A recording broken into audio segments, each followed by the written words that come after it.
나는 하나님의 자녀입니다. 우리가 지난 시간에 우리 마가복음 4장 하반절에 풍랑을 잔지않게 하시는 예수님을 함께 생각해 봤습니다. 온 세상을 창조하신 우리 예수님이시죠. 지금도 그 창조된 세상을 다스리시는 만왕의 왕이요 만주의 주이신 분이 바로 우리 예수님이십니다. 그래서 예수님 말씀 한마디에 풍랑조차 잔잔할 수밖에 없는 그런 상황. 또 오늘 본문은 귀신 들린 자를 고쳐주심으로 예수님은 눈에 보이는 이 물질 세계뿐만 아니라 눈에 보이지 않는 영적 세계를 창조하신 하나님이시고 그 영적 세계를 다스리시는 만왕의 왕이요 만주의 주이심을 보여주고 있습니다. 그래서 예수님 말씀 한마디에 풍랑이 잔잔하게 되고 예수님 말씀 한마디에 귀신들도 순종하고 복종할 수밖에 없음을 우리에게 보여주는 그런 말씀이다. 그렇게 이야기할 수 있습니다. 성경에는 두 가지를 구분하죠. 마귀와 귀신을 구분합니다. 마귀는 사탄이라기도 불리고 타락한 천사장, 우두머리죠.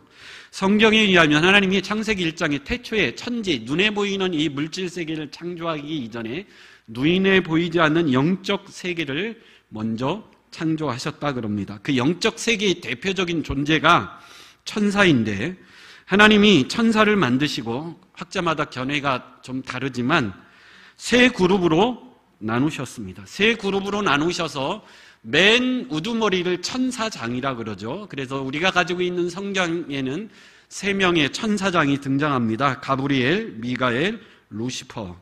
이렇게 세 명의 천사장을 세우시고 그 밑에 나머지 천사들을 3분의 1씩 나누어서 쉽게 말하면 졸개 천사들이죠. 부하 천사들, 천사장 밑에 그렇게 졸개 천사자들로 나누었습니다. 이 세 명의 천사장 중에 루시퍼라고 하는 천사가 가장 아름다웠다 그럽니다. 그런데 어느 날 이 루시퍼가 마음에 하나님을 대적하려고 하는 교만한 마음을 품었죠. 우리 이사야 14장 12절에서 14절 한번 읽어보겠습니다. 이사야 14장 12절에서 14절 시작.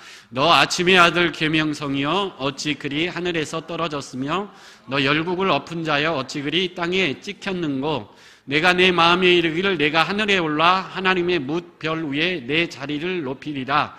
내가 북극 지폐의 산 위에 앉으리라. 가장 높은 구름에 올라가 지극히 높은 이와 같아지리라 하는도다. 너 아침의 아들 계명성이여. 여기서 계명성은 새벽별이라고도 하고 루시퍼라고도 번역이 됩니다. 그러니까 천사장 중에 하나였던 루시퍼가 마음에 내가 하늘에 올라 하나님의 뭇별 위에 내 자리를 높이리라. 그러니까 마음에 교만한 마음이 생겨서 내가 하나님과 같이 높아지리라. 지극히 높으신 자와 함께 자리를 한번 같이 해버리라. 속된 말로 하나님과 한번 맞먹어버리라. 하나님과 같이 나도 높아지고 싶다. 이런 성경은 이걸 뭐라고 그러죠? 교만이다 그럽니다. 교만죄. 그러니까 루시퍼가 하나님을 대적하고 하나님과 대적하려고 하는 약한 마음을 품으니 하나님이 그를 하늘에서 뭐 했다 그러죠? 쫓아냈다 그럽니다. 그래서 이 루시퍼가 타락해서 사단, 마귀, 우두머리가 된 거죠. 근데 이 루시퍼가 타락하고 하늘에서 쫓겨날 때 이 천사장 루시퍼만 쫓겨나는 것이 아니라 그 밑에 있던 졸개 천사자들도 함께 쫓겨났어요. 우리 계시록 12장 9절 한번 읽어보겠습니다. 계시록 12장 9절 시작. 큰 용이 내쫓기니 옛뱀 곧 마귀라고도 하고 사탄이라고도 하며 온 천하를 꿰는 자라. 그가 땅으로 내쫓기니 그의 사자들도 그와 함께 내쫓기니라. 이 사탄 마귀가 하늘에서 쫓겨날 때 그만 쫓겨난 것이 아니라 그의 사자들, 루시퍼 밑에 있던 졸개 천사자들도 함께 뭐한 거죠? 쫓겨난 겁니다. 그래서 이 루시퍼가 우두머리 천사가 됐고 그와 함께 쫓겨난 나머지 졸개 천사자들이 성경에 보면 뭐가 됐다 그러죠? 귀신이 됐다 그럽니다. 그래서 여러분, 사람이 죽으면 귀신이 되는 게 아니에요. 사람이 죽으면 즉시로 천국 아니면 지옥으로 가죠. 근데 우리가 말하는 귀신은 누구라는 거죠? 천사입니다. 천사. 마귀도 천사고 귀신도 천사예요. 그래서 우리가 마귀 그럼 막 뿔 달리고 막 빨간색하고 이렇게 그리는데 아니야. 마귀는 무슨 모습을 하고 있어요? 천사 모습을 하고 있어요. 귀신도 천사 모습을 하고 있습니다. 타락해서 그의 직분이 사탄이 되고 귀신이 된 것뿐입니다. 근데 여러분, 우리가 오해하는 것 중에 하나가 영적 싸움이라는 말을 많이 쓰는데 선과 악의 싸움이다. 그래서 선하신 하나님과 악한 마귀의 싸움이라 그러는데, 여러분, 하나님과 마귀는 싸움이 될까요? 안 될까요? 안 되죠. 하나님은 창조주고 마귀는 피조물에 불과합니다. 무슨 싸움이 됩니까? 작살나죠. 말도 안 되는 이야기입니다. 하나님은 무소부재하시고 전지전능하십니다. 그러나 마귀는 무소부재하지도 않고 전지전능하지도 않습니다. 하나님의 말씀 한마디는 마귀는 멸망받아 사라질 뿐입니다.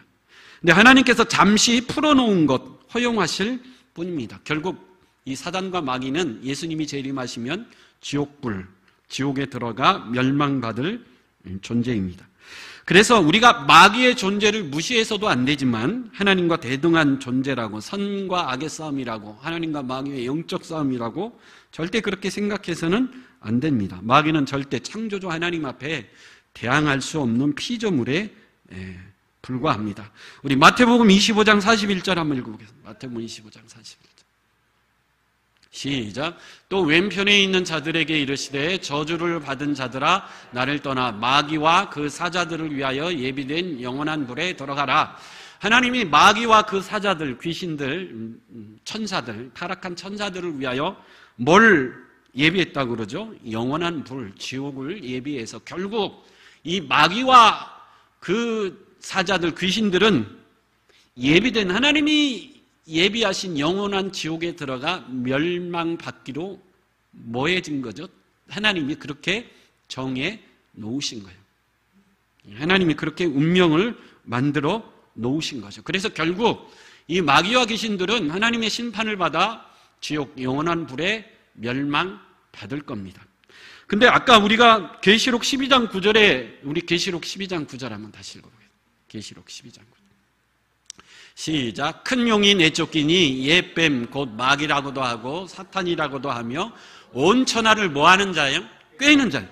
마귀도 자기의 운명을 알고 있습니다. 하나님이 예비하신 영원한 지옥불에 멸망받을 것이다. 그 운명을 알고 있기 때문에 마귀는 자기만 혼자 가려고 하지 않고 온 천하, 세상 모든 사람들을 뭐하는 거죠? 유혹하고 꿰어서 자기가 영원한 지옥불에 멸망받을 때 함께 뭐하려고요? 멸망받게 하려고. 지금도 사단은 우는 사자와 같이 지옥불에서 멸망받게 하려고 사람들을 꿰고 유혹하며 우는 사자와 같이 삼킬 자를 찾고 있는 줄 믿습니다.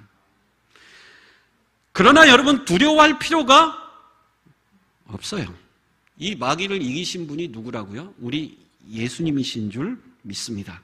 말씀 한마디로 풍랑을 잔잔케 하셨듯이 예수님 말씀 한마디에 이 마귀는 벌벌 떨고 순종할 수밖에 없는 만왕의 왕이요 만주의 주이십니다. 오늘 본문 이 사건을 예수님이 왜 제자들과 함께 일으켰는가?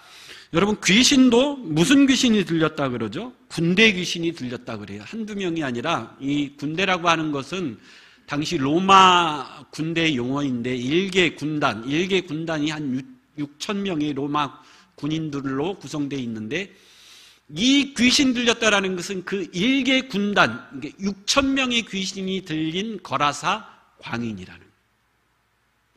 그러니까 귀신 들린 사람들 중에서도 아주 비참하고 아주 귀신의 강력함에 사로잡혀 있는 이 광인, 이보다도 더 비참한 사람이 없을 겁니다. 이 강력한 군대 귀신이 들린 이 사람도 예수님이 말씀 한마디에 뭐하죠? 순종하고 깨끗함을 받을 수밖에 없다라는 거예요. 그래서 제자들에게 풍랑을 잔잔케 하심으로 너희가 앞으로 인생이 어떤 풍랑을 만나든지 걱정하고 두려워하지 말라. 나를 뭐하라는 거죠? 믿으라. 나를 믿기만 하면 어떤 인생의 풍랑조차도 곧 뭐하게 되리라?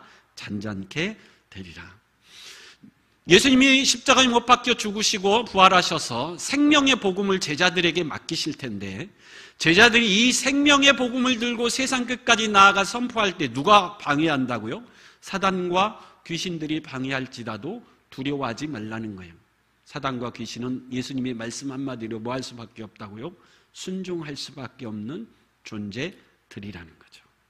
그래서 제자들에게 이 복음을 맡기면서 땅끝까지 이르러 이 복음의 증인이며 이 복음을 선포할 때 어떤 악한 영들의 방해와 대적이 있을지라도 결코 두려워하거나 무서워하지 말라는 거예요. 예수님이 이기셨고 이 승리의 복음을 들고 믿음으로 나아가면 어떤 악한 어둠의 영이든지 우리가 믿음으로 넉넉히 싸워 이길 수 있는 십자가의 군병들이 바로 저와 여러분들인 줄 믿습니다. 그래서 상징적이죠. 귀신이 들렸어도 군대 귀신이 들린 아주 강력한 이 거라사 광희입니다. 그래서 얼마나 많은 귀신들이 이 사람에게 들렸는지 오늘 본문에 보면 이 사람의 비참함을 몇 가지로 소개하고 있죠. 첫째로 무덤 사이에 거했다 그럽니다. 누가복음 8장 27절에 보면 본디 이 사람은 거라사라고 하는 도시에 살고 있었던 사람인데 그 도시 사람으로서 귀신 들린 자 하나, 누가복음 8장 27절에 이렇게 기록되어 있는데 이 더러운 귀신에 사로잡혀서 도시에 살지 못하고 더럽고 부정한 공동묘지에 거주했다 그래요. 통제불능이었다 그럽니다. 오늘 본문에도 보면 3절 4절에 보면 이 사람을 제어해 보려고 발에 쇠 고랑을 채워보고 손이나 몸에 쇠 사슬에 채워봤지만 이 귀신 들린 사람을 절대 제압할 수 없었다 그래요. 초인적인 힘이 있어서 매번 쇠사슬을 끊고 고랑을 깨트렸다 그래요. 아무도 이 사람을 제어할 수 없었다 그럽니다. 광기에 붙들린 사람을 상징하는 거죠. 여러분 지금도 이 귀신에 들린 사람은 누구도 제어할 수 없어요. 이성과 신앙, 양심이 통하지 않고 부모의 권위도 통하지 않습니다. 이성과 정신이 더러운 귀신에 지배당하고 있기 때문이죠. 여러분 신천지나 이런 이단에 빠진 사람들은 바로 이렇게 악한 영에 사로잡혀 있어서 그 어느 것이 통하지가 않아요. 부모의 권위도 통하지 않고 이성의 호소에도 통하지 않습니다. 오늘 본문에 나오는 이 사람의 비참함이죠. 세 번째, 그는 밤과 낮의 구분이 따로 없었다 그래요. 여러분 귀신 사단은 잠자지 않기 때문에 밤낮 쉬지 않고 계속해서 이를 괴롭히고 못살게 굴었다 그럽니다. 또 무덤 사이에서 왔다 갔다 하고 산을 들락달락거렸고 누가복음 8장 29절에 보면 광야로 나가기도 하고 정신이 없는 거죠. 잠시 장안도 가만히 있을 수 없었다 그래요. 다른 사람의 해를 끼쳤다 그럽니다. 마태복음 8장 28절에 보면 그는 몹시 사나워서 그들은 몹시 사나워 아무도 그 길로 지나갈 수 없을 지경이 이렇다. 너무 사납게 굴기 때문에 사람들이 이 사람 곁을 지나칠 수 없을 지경으로 많은 사람이 이 사람 때문에 고통을 당했다 그래요. 수치를 느끼지 못했다 그럽니다. 누가복음 8장 27절에 보면 그 사람은 오래 옷을 입지 아니하며 집에 거하지도 아니하고 무덤 사이에 거했다 그럽니다. 벌거벗고 다녔다라는 거죠. 그럼에도 불구하고 수치심이나 부끄러움을 느끼지 못했다 그럽니다. 왜 그렇죠? 요한복음 8장 44절에 보면 마귀 사탄은 살인자고 요한계시록 9장 11절에 보면 파괴자이기 때문에 여러분 마귀나 귀신은 인생을 사로잡아서 파괴하고 죽이는 그런 존재이기 때문에 귀신이 사로잡히면 악한 영에 사로잡히면 이런 인생을 살 수밖에 없다라는 거죠. 근데 중요한 건 이거죠. 아무리 6천이나 되는 강력한 군대 귀신일지라도 누구 앞에서는 순종할 수밖에 없어요? 예수님 앞에서는 순종할 수밖에 없다라는 거예요. 우리 6절, 7절 같이 읽어보겠습니다. 6절, 7절. 6절, 7절 같이 읽어보겠습니다. 시작. 그가 멀리서 예수를 보고 달려와 절하며 큰 소리로 부르짖어 이르되 지극히 높으신 하나님의 아들 예수여 나와 당신이 무슨 상관이 있나이까 원하건대 하나님 앞에 맹세하고 나를 괴롭히지 마옵소서.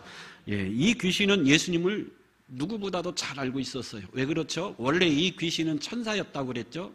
천사는 뭘 하는 존재죠? 하나님을 섬기는 존재예요. 하나님이 부리시는 영이었어요.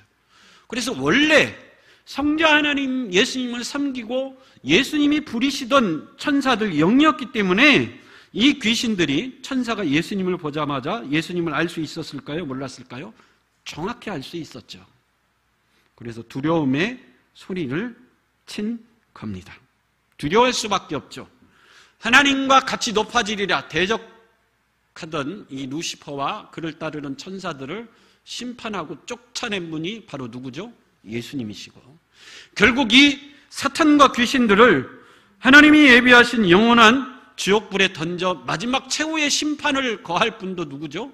바로 이 예수님이기 때문에 이 사탄과 귀신은 예수님을 보자마자 두려워 떨 수밖에 없었다고 그래요. 마태복음 8장 29절 같은 사건을 기록한 건데 여기에는 이 귀신이 이렇게 소리쳤다고 기록하고 있어요. 우리 마태복음 8장 29절입니다. 시작. 이에 그들이 소리질러 이르되 하나님의 아들이여 우리와 당신과 무슨 상관이 있나이까? 때가 이르기 전에 우리를 괴롭게 하려고 여기 오셨나이까 하더니, 사탄과 귀신은 잘 알죠. 결국 자기들은 하나님이 예비하신 영원한 불타는 지옥불에 던져져 심판받을 것을 알고 있어요. 자신들의 운명을 알고 있죠. 근데 언제 심판받죠? 예수님의 재림시. 예수님이 재림하시면 하나님이 사탄과 귀신들을 한꺼번에 지옥불에 심판할 것을 귀신들이 알고 있죠. 그래서 아직 자신들이 예수님에게 심판받을 때가 아니라는 것을 압니까? 모릅니까? 아는 거죠. 그래서 그렇게 소리친 거예요. 아직 때가 이르지도 않았는데 우리에게 찾아와서 우리를 괴롭게 하려고 여기까지 오셨나이까? 여러분, 근데 문제는 뭐죠?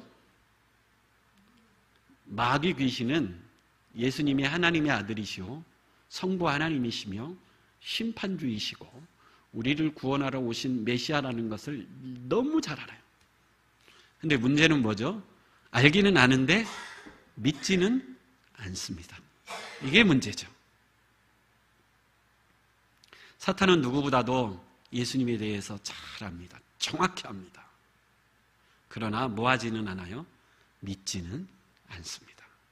그래서 결국 예수님에게 영원한 심판을 받아 지옥불에 던져져 망할 존재에 불과하다라는 거예요. 천사는 죽었다 깨어나도 여러분, 타락한 천사든 타락하지 않아서 여전히 하나님의 수종을 두는 선한 천사이든 이 천사들은 죽었다 깨어나도 하나님의 자녀가 될 수 있습니까? 없습니까? 없죠. 천사는 죽었다 깨어나도 하나님의 자녀가 될 수 없습니다. 근데 저와 여러분들은 천사도 피조물이고 우리도 하나님이 창조하신 피조물인데, 근데 저와 여러분들은 하나님이 우리를 뭘로 삼아주십니까? 자녀. 이걸 베드로전서 1장 12절에 보면 천사들도 살펴보는 바라. 천사들이 부러워하는 부분이라. 여러분 생각해 보십시오. 천사도 피조물이고 저와 여러분들도 피조물인데 천사들은 죽었다 깨어나도 하나님의 자녀가 될 수 없습니다. 근데 하나님은 우리를 하나님의 자녀 삼으시려고 하나밖에 없는 독생자 예수를 이 땅에 보내사 십자가에 못 박아 죽이시기까지 우리를 사랑하셨습니다. 십자가에 못 박아 죽이시기까지 우리를 구원하십니다. 구원하시는데 구원하실 뿐만 아니라 우리를 그의 뭐 삼으신다라는 거요? 자녀 삼으신다. 여러분, 이 루시퍼도 하나님 앞에 범죄하여 타락했습니다. 우리도 아담과 하와가 에덴 동산에 범죄하여 뭐 했죠? 타락했어요. 근데 타락한 천사는 하나님이 긍휼과 자비를 베풀지 않습니다. 근데 저와 여러분들은 하나님의 한량없는 자비와 용서를 베푸셔요. 왜 그럴까요?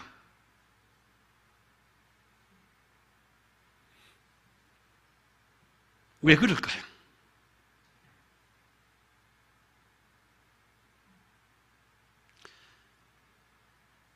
여러분, 하늘을 두루마리 삼고 바다를 먹물 삼아도 다 기록할 수 없는 하나님의 크고 놀라운 사랑이기 때문인 줄 믿습니다. 그럼 왜 하나님은 우리만 사랑하실까요? 그건 저도 모르겠습니다. 사도 바울은 이 사람에 감복되고 감동된 거고, 사도 바울은 이 사랑 앞에 결국 굴복한 거죠. 왜 나를 사랑할까요? 왜 우리를 사랑할까요?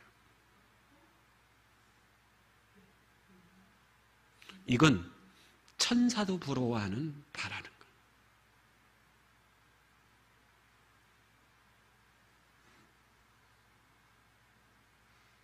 도저히 이해가 되지 않습니다. 하나님이 왜 나를 사랑할까?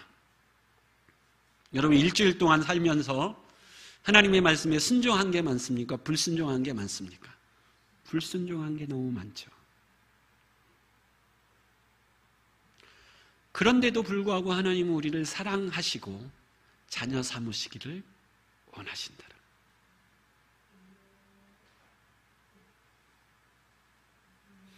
여러분, 고아원에 입양하러 가면 고아원에서 대상자들 몇 명을 목욕을 시키고 깨끗한 옷을 입히고 아이들 몇 명을 쭉 준비해 놓습니다. 그러면 부부가 가서 아이들을 보고 선택하는, 입양할 아이를.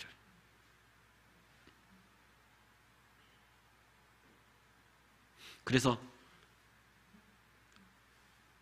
한 아이를 입양해서 데리고 옵니다.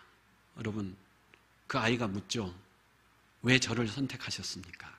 고아원의 그 수많은 아이들 중에. 그럼 그 부모가 뭐라고 대답할까요? 여러분, 하나님이 창조한 이 피조 세계가 얼마나 많습니까? 그럼에도 불구하고 하나님이 창조한 모든 것을 다 버려두고 누구만을요? 저와 여러분들만을 사랑하십니다. 왜 사랑하십니까? 모르겠습니다. 어쨌든 중요한 건 뭐죠? 그 하나님의 사랑이 너무 크고 놀랍고 오묘하며 신비한 사랑이라는.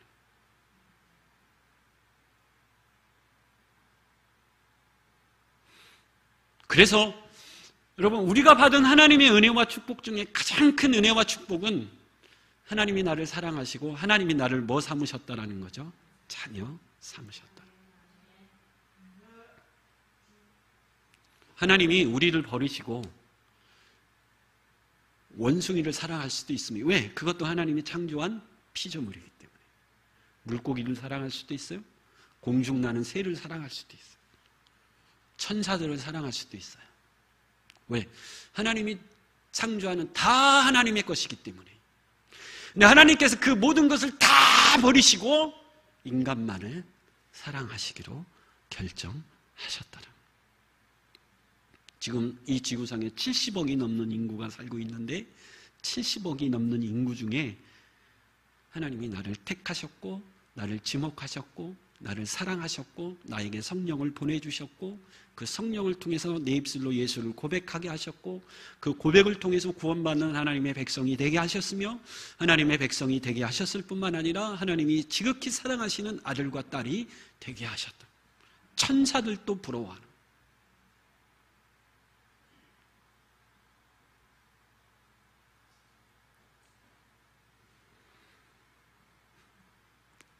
그래서 여러분, 나는 하나님의 자녀라는 이 신분이 얼마나 크고 놀라운 것인가. 내가 하나님의 자녀가 되었다라는 것. 내가 하나님의 사랑하는 대상이 되었다라는 것.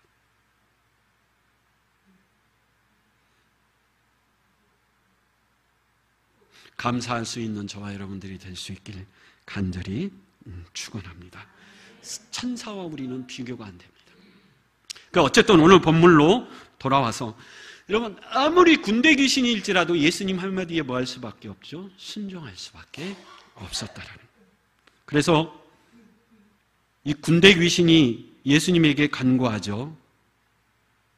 우리로 하여금 저 산에 있는 돼지떼에 들어가게 하십시오. 그러니까 예수님이 뭐 하죠?